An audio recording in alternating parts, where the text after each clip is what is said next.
মধ্য ইউক্রেনের পোলটাভা শহরের একটি মিলিটারি একাডেমি লক্ষ্য করে মিসাইল হামলা চালিয়েছে রাশিয়া। এই হামলায় কমপক্ষে ৫১ জন নিহত হয়েছেন। এই ঘটনায় আহত হয়েছেন আরও ২৭১ জন। বুধবার ব্রিটিশ গণমাধ্যম বিবিসি এক প্রতিবেদনে এই তথ্য জানিয়েছে।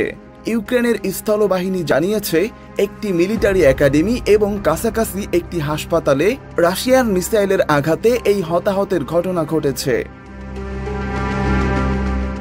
ওই মিলিটারি একাডেমিতে অনুষ্ঠিত হতে যাওয়া একটি সামরিক কুচকাওয়াজে অংশ নিতে ক্যাডেটদের জড়ো করা হয়েছিল।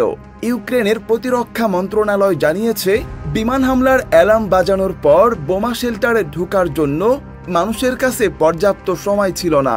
ইউক্রেন প্রেসিডেন্ট ভলোদিমির জেলেনস্কি বলেছেন, এই আক্রমণের জন্য রাশিয়াকে মূল্য দিতে হবে।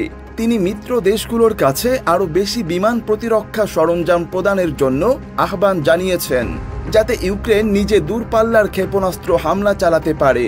তবে মস্কো এই হামলার বিষয়ে এখন পর্যন্ত কোনো মন্তব্য করেনি।